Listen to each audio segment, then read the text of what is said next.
After so many headlines and incidents, you start to wonder how Boeing is still flying. With whistleblowing, you lose your job, you lose your community.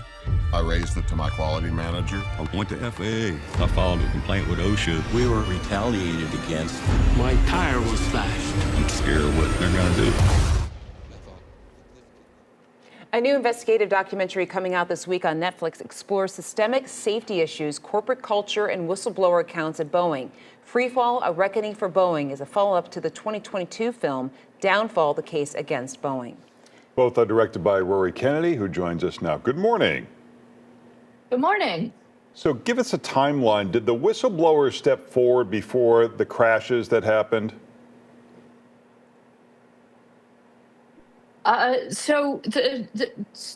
In Downfall, we documented the 737 MAX crashes, and there had been a number of whistleblower complaints prior to those two incidents in which 346 people died. Two airplanes crashed within 5 months of each other. After making that film, Boeing took responsibility and said, we've changed our ways, we're going to focus on safety. But unfortunately, pretty soon after those MAXs got up into the air, we started seeing incident after incident, cockpits filling up with smoke, engines falling off of airplanes, and then, of course, the Alaska air incident where a window blew out of an aircraft. And I started getting very concerned. Let's talk about John Barnett, one of the whistleblowers you feature in your film. What were some of the significant flaws he discovered in Boeing's process? Yeah, well, one of the things he voiced concern about is the use of scrap parts in airplanes. So, you know, when a part has been determined to not work, they put it in a closet, lock it up. But those pieces were being taken out of that closet and putting into aircraft. And we found this now in factory after factory across the United States. And so while Downfall was really focused on the 737 MAX, now we're saying that the question no longer is whether Boeing has experienced isolated quality problems with a single airplane model, but Freefall is really about a corporation in freefall. Yeah, so should someone at the corporate level, perhaps a CEO, have been held criminally accountable? Well, I think so, you know, and certainly those cases should have been brought in front of a judge and a jury.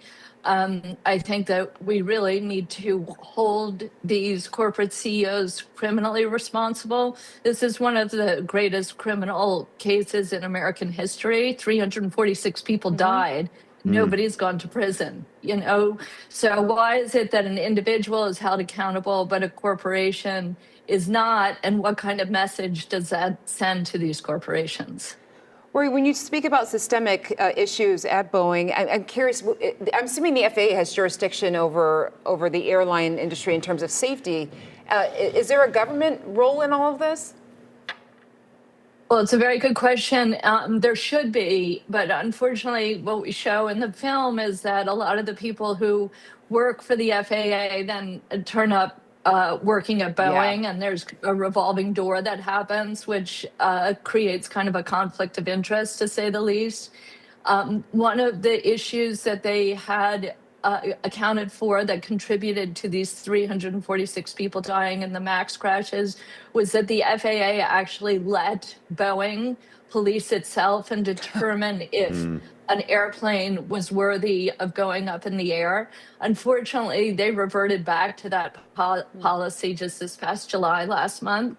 So now Boeing gets to decide if an airplane is safe enough to go up in the air, and the FAA has abdicated that role, which is pretty fundamental to its responsibilities. Wow. Freefall, A Reckoning for Boeing is out on Netflix this Wednesday. You can follow Rory on Instagram. Thank you for joining us. Thanks for having me.